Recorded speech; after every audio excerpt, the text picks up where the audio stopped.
And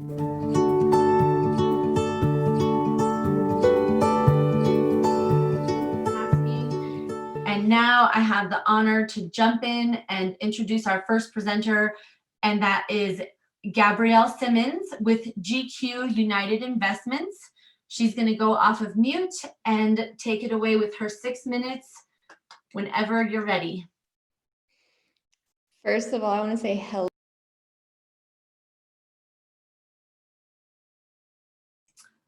Sorry about that, Gabrielle. Go ahead and unmute yourself again. I think we're just playing with the mute and unmute, so we'll let you start your 6 minutes again. You got muted, but that's okay. If you want to start again, go ahead. Can you guys hear me now? Okay. I'm really happy to be a part of this. I have gone to a couple of the 1 Million Cups downtown at 3E's and absolutely love what this is and the opportunity for entrepreneurs to come together and share their story in a different way that's, not so focused around their business as much as their story. And I feel like I have a really interesting story. I'm sure we all kind of think that. So I'm a little biased, but to start, I will tell you what GQ United Investments is. We are a real estate investment company. I'm not a realtor. So everything that I do is like some creative form of buying or selling real estate that can sometimes involve realtors, but usually doesn't. I'm going to leave that to be short and sweet for now. And I'm going to jump right into my story, going all the way back to my childhood. I grew up with a single mom who had 2 kids, me and my brother, 2 kids under the age of 5. And she had her own set of struggles, I'm sure. But it became very apparent early on that I was the supporter of the family as far as emotionally goes. I was the person my mom would come to when she was upset, when she was let down, upset with my older brother, which was quite often. And the person who my brother relied on a lot to keep him out of trouble or hide things from our mom when he was doing bad stuff. And I kind of took pride in always being the person that other people could depend on and the helper, the lover, the supporter. And that carried on into my teenage years, my adulthood, and the relationships that I was having with people that ended up becoming very, very toxic. I was in a really bad relationship for a few years. I was addicted to marijuana and used it constantly. And I say addicted to marijuana, most people are like, that's not really a thing. When you think of addiction to a drug, it's usually not marijuana. But I am very adamant about the fact that I was addicted because without marijuana, I wasn't happy. And all of the problems I was having in life with my relationships and failing at everything I was doing as far as trying to go to college, failed at that. Everything that I was doing, I used weed to fill in the place to make me feel happy again. And it got to the point where if I wasn't smoking weed and high, I wasn't happy. So that to me is an addiction. Some people may argue that, that's okay. During this time, I was, from 19 to 21, worst years of my life. I was still stuck in this mindset that I needed to be the supporter all of the time. And the person that I was with not only didn't appreciate me, abused me verbally and emotionally and physically. But I was literally spending most of my days going to college online for him. For 2 years, I spent earning him a college degree. Meanwhile, I was working a part-time job, barely being able to provide for myself. And he wasn't much help to me either. Now, this is where I hit rock bottom. And I knew that I needed to make a change because I had some serious anger issues. I literally punched a wall and broke my own hand, like this bone right here, broke it from punching a wall. And that was my lowest point in life because I knew that I was living so much for somebody else that I was gaining such an immense amount of anger for myself because I was letting myself down. And I knew that ultimately this person wasn't going to get me where I needed to be. So anger was just surrounding me, really. I had a really, really, really bad anger problem. And you wouldn't know that today because now I'm like the sweetest, nicest person. But at rock bottom, what I realized was I was close to going to jail during this moment of anger and hurting myself. I pretty much destroyed everything in our house at the time. That was a place that he rented. Most of the things in the house were his. And so he called the police on me, and I was this close to going to jail for, I forget what they called it, but the police were calling my phone. I fled. I see my 30 seconds getting up here, so I'm gonna shorten this up. Ultimately, what I learned from that bottom moment of my life was that I needed to make a change and put me first. And that's what I did by starting a truck driving career. Did that for less than a year, and then got into real estate. And now I have the opportunity to, through putting me first, put other people first. And that's it for now. Thank you, guys. Awesome. That's definitely some hard stuff to share. We appreciate you being open about your story. And I'm sure there's a lot of people that can relate to the experiences that you've had. And now it's time for 20 minutes of questions and answers. So if someone has a question, they can let us know in chat, and then you can go unmute. The organizers tend to ask a lot of questions, but we definitely encourage you guys as participants here in the Zoom and on Facebook to let us know what your questions are for Gabrielle. For the questions to filter in, I'd love to, Gabrielle, convey a couple of comments that were posted here on Facebook. Kim Stewart says, brutal honesty. That was very brave, Gabrielle, and I agree wholeheartedly. Well done, and thank you for your vulnerability today. And then in addition, Tanisha Martin says, I can teach you how to punch without breaking your hand. Just kidding. So appropriate. So appreciate your honesty. Love your transformation. All right, so Kelly Reeves, I'll go first. Oh, what? Never mind, we have a question from Kelly. Go ahead. Kelly, do you want to unmute yourself and ask the question? Sure, I can do that. So my question is, how did you manage to break the cycle of domestic violence and move into business ownership? It started by being okay with taking 2 steps back to get 5 steps forward. I realized that in order to break that relationship, I was going to have to go move back in with my parents and start from scratch with myself financially, and even within myself, just to be okay with me again, and to forgive him, to forgive everyone that I feel ever did me wrong. And that gave me the power to say that I can do anything. And that's where, looking at starting my first business at 22 years old, the truck driving business, I had no fear. I felt like I already overcame so much that could have been the end of me, that I didn't care if this really worked or failed, I was going to do it. And then obviously moving into the second business of real estate investment, that mentality carried over. That's awesome. We have our next question from Flip. Flip, do you want to unmute and ask? So I would like to know, what was the shift like when you started to realize your mindset shift? It was painful at first, to be honest.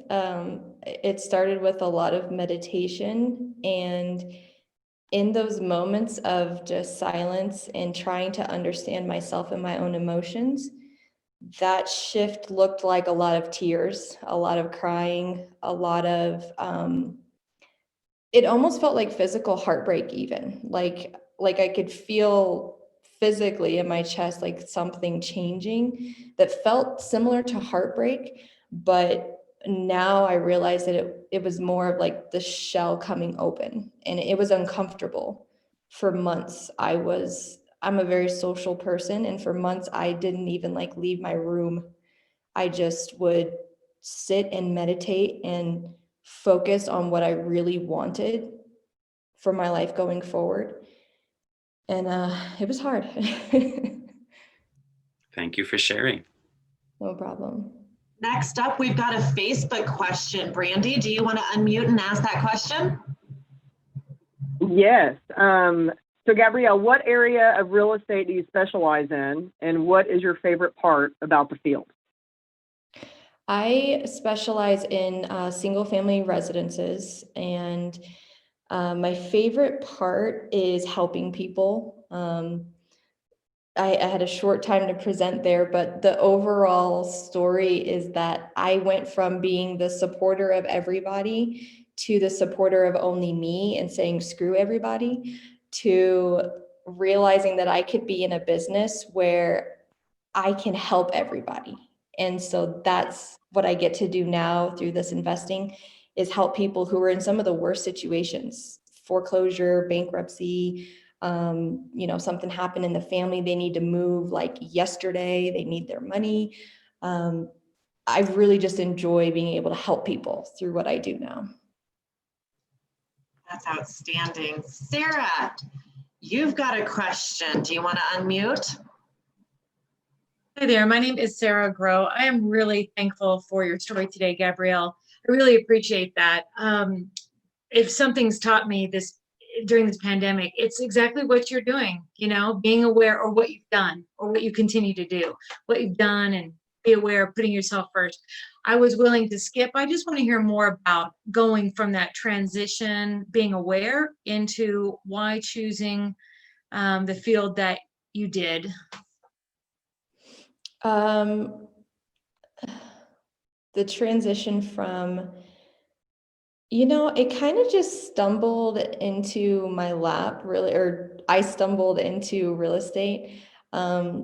Now, truck driving, I had a friend who wanted nothing more than to be a truck driver when I was 18. So I helped him get into that. And through that, I learned that like, this is the easiest job ever. I can sit behind a truck and make a lot of money if I buy my own truck. So that's how I got into that. And then once I learned that, it was like, okay, someday I'm going to be a trucker. I didn't know when I was going to actually make that leap. But then as I was truck driving, I realized that I didn't know crap about money. I didn't know anything about finances, investments, anything. I don't come from a family that even owns real estate, nonetheless, any sort of investment or really financially educated. So I had to really start learning and teaching myself through books and podcasts and groups like this. And then real estate popped up, and then it was like, you can get into real estate in a way that's not the traditional method of being a realtor. And it requires a little bit different take and maybe a little bit more upfront investment. But I tried it once and fell in love with the process and left trucking so that I could do this full time. What a cool transformation. We've got Kelly Reeves who says, congrats, Gabrielle. You are one of the lucky ones to get out early. So true. Sean Collins is up next for our next question. Sean? Hey, great story, and definitely appreciate witnessing you kind of transition. Very encouraging. I wanted to ask, and maybe you already answered, but I wanted to ask, like, what was your biggest lesson learned in that situation, like when you were in it, coming out of it, and then how did that lesson that you learned transfer over to your conquest with your business now? The greatest lesson was that I come first. And especially for women, I think, and I know there's very, very selfless men out there as well, but I feel like a lot of us women really dedicate a lot of ourselves to other people, and especially our spouses, people that we love. So much so that we lose ourselves. So what was the hardest thing for me to realize is that it's okay to be selfish and put me first all the time. And now that's something I don't even have to think about. And it helps because when I'm happy, it's so cliche, but we all know this, right? You can't pour from an empty cup. So when I'm happy, when I feel good, when I've pampered myself, when I've met some of my goals and accomplishments, when I feel secure in my ability to provide for myself, all of these things that make me feel like I'm a giant. When I make sure that I keep that a top priority, I'm then able to go out and make other people feel that way as well. And that, without that, I don't think I would be the true help to people in my industry right now if I didn't have that piece of it. Totally. You got it. So my question is, because I wasn't your organizer, so I don't know, how long have you been in business, and do you have a staff, and where do you see yourself in the next couple of years? So that's a couple questions combined. Sorry about that. No, that's totally fine. Thank you for your questions. I have been in business in the investment company for a year and a half. And I do not have a staff, which is why most days I'm going crazy. I'm kind of at that transitional point where I'm really looking to bring on some extra help because things have been a lot lately. But I see in the near future actually bringing on several team members. I want to bring on at least 5 people actually for the year 2021, and also help those people to make 6 figures a year and to take home to their families through this business as well. That's one of my main goals right now. Very good. So, Gabriella, a question for you. Getting the initial capital to start a real estate investment business is not an easy feat. Tell us about the financial startup adventure that you had to go through in order to get the capital that you needed and then kickstart. So I got started in real estate investing through wholesaling, which is a method that really you don't need any capital to start with at all, because to make it simple, you play the middleman. Person A needs to sell their house because they're going into foreclosure. They need to sell by Tuesday because otherwise it's auction day. And they've put this off for a long time. Person B is a millionaire or someone who has tons and tons of cash that they want to buy these types of houses that usually need to be renovated. I would play, or this is person C, sorry. I would play person B in the middle and get in contact with person A, say, hey, you know what? I know someone, we can make this happen and have your house bought, have cash in your pocket by Monday. And then I communicate that to person C, and then we make it happen, to keep it short and sweet there. But that's how I first got started in the real estate investing. And also the transition did require capital because I pretty much didn't have a job. So most of my time was being spent trying to find people in situation A, which can be difficult, which can mean marketing and lots of money spent on ads.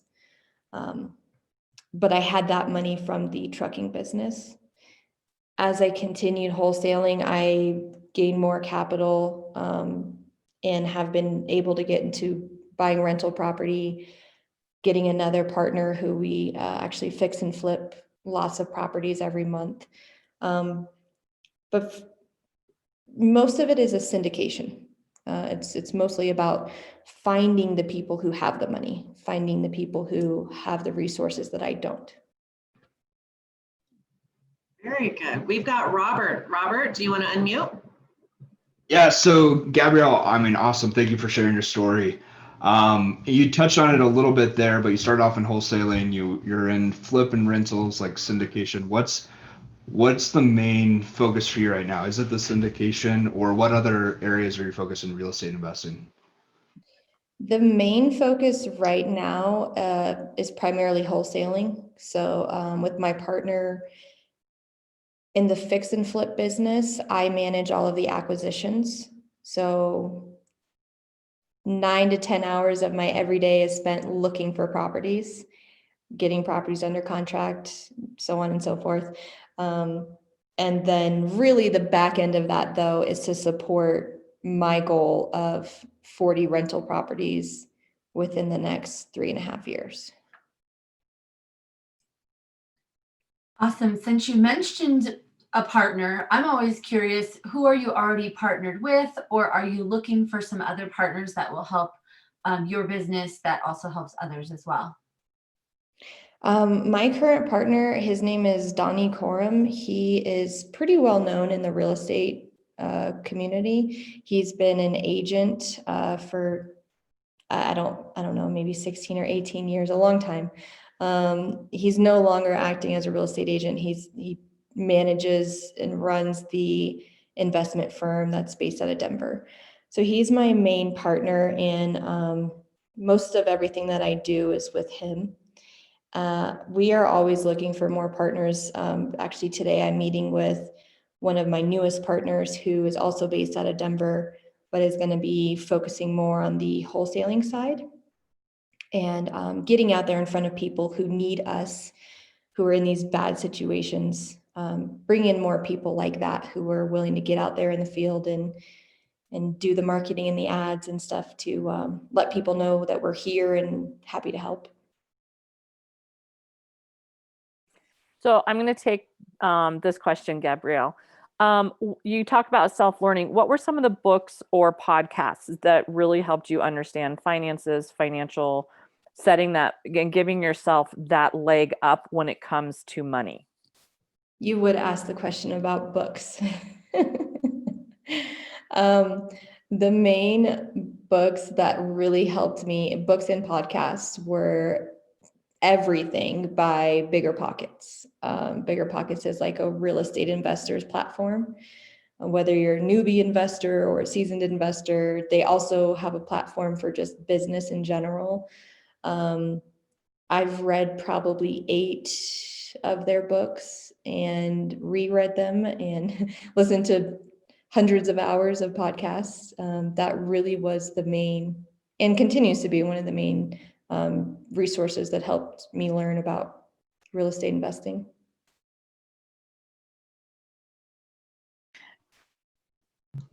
And then I think it's time for the super special question. Sam, am I correct? Nope, not yet. Okay. He's got one more question, and then we'll jump into the super special question. Hey, people in Zoom, who wants to ask that super special question? Comment now. All right, so I get last question before super secret special question. So Gabrielle, I follow you on Facebook, and I've seen your live videos when you walk into houses and you talk about the things that you're going to be doing to, obviously flip them, renovate, things like that. Tell us about well, first off, how do you know? Like, how do you as a person know, or do you just have a heart and like a special place for renovation work, or do you leave that to the professionals? And then some tips just for general people, if they're not looking to sell and they need to invest a little money back into their house to bring up the value, where should they start? Great questions. I by no means am a design expert, so I leave that to the experts. We do have a designer that comes in and figures out how to make it pretty. Sometimes I'll get on there and engage with people and just ask them, what do you think we should do here? Not that we really are going to actually do those things, but just to get playful and creative. And My recommendations for people who may want to invest some money back into their own house to get a boost in equity, don't do the work yourself. Pay the professionals. It's worth it because that's where we come in and we undo the mess of people who have decided to do their own bathtub tile and it's now falling over into their bathtub or whatever, pay the professionals. That would be my recommendation. Definitely good advice. And we have come to the end of our 20 minutes Q&A. If you have more questions, you can see Gabrielle's information in the chats and you can reach out to her directly or comment on Facebook. So go ahead, Danielle. She wants to ask you the super special question today.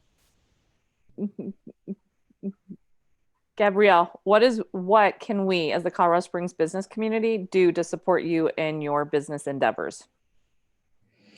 What you guys could do is share my page, my Facebook business page, like it.